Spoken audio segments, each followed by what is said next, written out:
నమస్తే అండి. అందరూ బాగున్నారా? నేనైతే నా ఇంటి పనులను చేసుకుంటూ పిల్లల్ని చూసుకుంటూ ఆనందంగాను ఆరోగ్యంగాను ఉన్నాను. కామెంట్లో చాలామంది అడిగారు, మీ చిన్నోడికి ఫీవర్ తగ్గిందా అని. నా గురించి అడుగుతున్నందుకు నా ఆత్మీయులందరికీ కూడా చాలా థ్యాంక్ యూ అండి.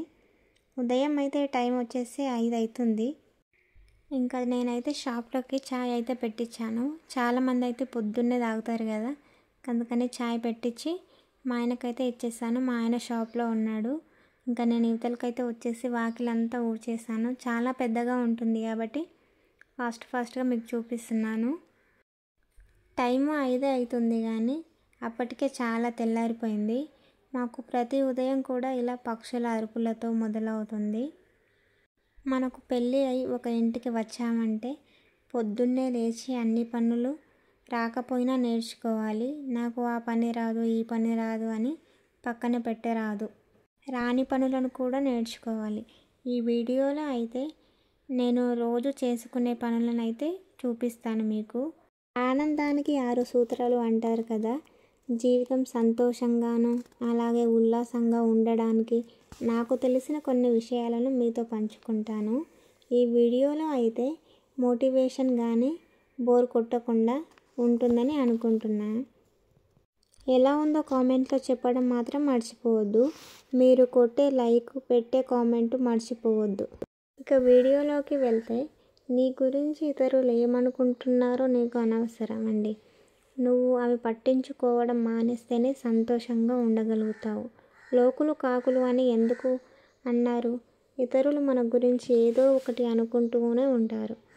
నాకు తెలిసినంత వరకు మీకు తెలిసినంత వరకు ఒక గాడిద స్టోరీ తెలిసే ఉంటుంది కదా.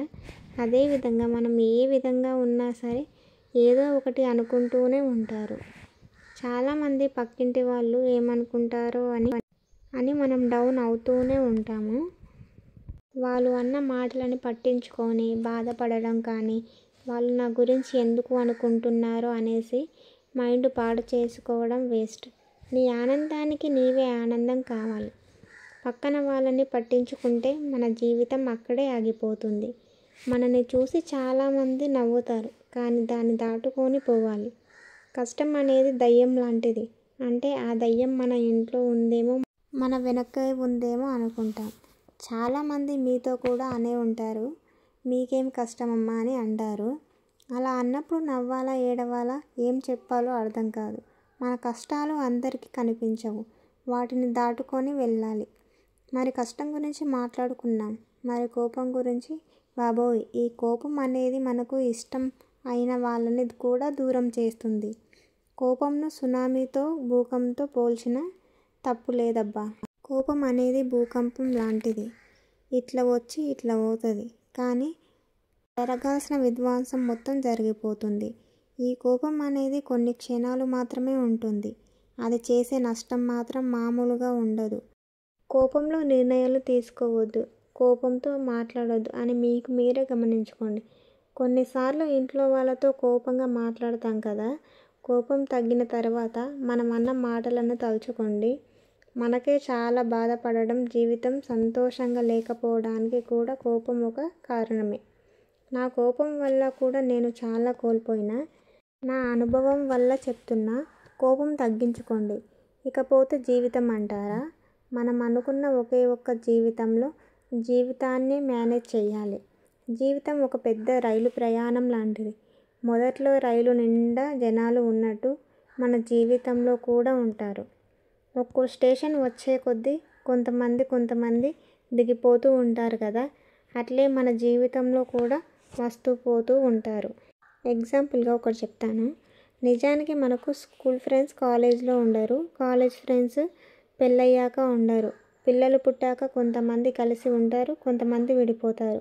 జీవితంలో అంటే అంతే. మన కోసం ఎవ్వరూ ఆగరు, మన కోసం ఎవ్వరూ ఎదురు చూడరు. ఇవేనండి పండంటి కుటుంబానికి 6 సూత్రాలు అంటే. మనం ఒక ఇంటికి కోడలిగా వచ్చాక ప్రేమ, ఆనందం, సంతోషం, బాధ, దుఃఖం ఇవన్నీ మనసులో పెట్టుకొని కుటుంబంతో సంతోషంగా ఉంటూ సహజీవనం చేయాలి. ఒక ఆడపిల్ల జీవితం అయితే ఒక ఆడదానికే తెలుస్తుంది అంటారు కదా. అర్థం చేసుకున్న భార్య అర్థం చేసుకునే భర్త ఉన్నంతకాలం ఆ భార్య భర్తల బంధం చాలా బాగుంటుంది. మీలో కూడా ఎవరికైనా కోపం ఉంటే కూడా తగ్గించుకోండి. ఎందుకంటే కోపం వల్ల చాలా అనర్థాలు జరుగుతాయి. అవి జరిగాక మనం ఎంత బాధపడ్డా అవి తిరిగి రాలేవు. ఈరోజైతే రాగి జావ చేశాను. మా చిన్నోడైతే తింటా ఉన్నాడు. మా చిన్నబాబు అయితే పడుకున్నాడు. వానికి తినిపిద్దామంటే ఇక పడుకున్నాడు కాబట్టి లేచాక తినిపిద్దాంలే అనుకున్నా. వీడైతే చూడండి బాగుందని సూపర్ అని ఇంకా ఫ్లయింగ్ కిస్ ఇస్తున్నాడు. వీనికి తినేస్తే ఇంకా పని అయిపోతుంది. కొంచెంసేపు అయితే ఇంకా బట్టలు ఉన్నాయి, వాటన్నిటిని అయితే ఉతికేసేయాలి. వాషింగ్ మిషన్ అయితే ఉండే, తెచ్చేటప్పుడు అయితే గ్లాస్ పగిలింది కాబట్టి ఇంకా వాటర్ దానిలోకి వెళ్ళింది, లీక్ అయ్యి ఖరాబ్ అయింది. ఈరోజు అయితే నాకైతే చికెన్ తినాలనిపించింది. అందుకని ఇంకా మా ఆయనకు చెప్పిన చికెన్ తీసుకురా, చాలా రోజులు అవుతుంది కదా తినాలనిపిస్తుంది అంటే ఇంకా మా వారు అయితే అడిగిన వెంటనే పోయి తీసుకొచ్చిండు. ఇంకా కొంచెం నూనె వేసుకొని పచ్చిమిర్చి టమాటాలు వేసుకొని అయితే కొంచెం ఫ్రైలాగా చేసుకున్నాను. మీలో ఎంతమందికి చికెన్ అంటే ఇష్టమో నాకు కామెంట్ చేయండి. నాకు చిన్నప్పటి నుంచి అయితే చేపలు తినేదాన్ని కాదు, ఇంకా చికెన్ అంటేనే ఇష్టం బాగా. అందుకని ఇప్పుడు కూడా చికెనే తింటాను. మా పెద్దబాబు అయితే ఇప్పటికీ తినడు చికెన్ కానీ మటన్ చేపలు. మనకి ఇంకా పళ్ళల్లో ఇరుకుతాయి అనేసి ఇంకా అస్సలు తినడు. చాలామంది అయితే అడుగుతున్నారు మీ అక్క ఎక్కడ ఉంటారు, మీ ఊరి పేరేంటి అని. మాదైతే మహబూబ్ నగర్ సైడ్ అండి, రాచాల అని ఉంటుంది. ఇంకా లోపలికి ఉంటుంది కాబట్టి ఎవరికి తెలియదు. మహబూబ్ నగర్ సైడు మాకేం సామాన్లు కావాలన్నా షాపింగ్ కావాలన్నా ప్రతి ఒక్కదానికైతే మేమైతే మహబూబ్ నగర్కే వస్తాము. ఎందుకంటే ఇంకా దగ్గరలో అదే ఉంటుంది. ఇటు సైడ్ అయితే దేవరకద్ర ఉంటుంది, ఇంకా అక్కడైతే కొంచెం తక్కువ. మహబూబ్ నగర్ అయితేనే ఎక్కువగా వెళ్తాం. మీలో ఎంతమందికి మహబూబ్ నగర్ తెలుసు నాకు కామెంట్ చేయండి. ఇంకా చికెన్ అయితే 1/2 kg తెచ్చిండు. దాన్ని అయితే ఫ్రెష్గా నీట్గా కడిగేసుకొని లెగ్ పీస్ ఇష్టమే, మా ఆయన లెగ్ పీస్ కూడా తెచ్చిండు. కడిగేసుకొని ఇంకా దాంట్లో టమాటాలో వేసుకొని పసుపు ఉప్పు కారం ఇవన్నీ వేసుకున్నాను. ఇంకా చూసేసి సాల్ట్ తగ్గింది, సాల్ట్ కూడా వేసుకున్నాను. ఇంకా ధనియాల పౌడర్ అయిపోయిందంటే ఇంకా మా చిన్నోడు పోయి ఇంకా షాప్ ఉంది కాబట్టి అన్ని షాపుల్లో దొరుకుతాయి మాకు, మాదే కాబట్టి ఇంకా షాప్లో నుంచి తెచ్చేసి ధనియాల పొడి వేసి ఇంకా పెరుగు మర్చిపోయినా, ఇంకా అందుకని లాస్ట్లో వేసేసిన.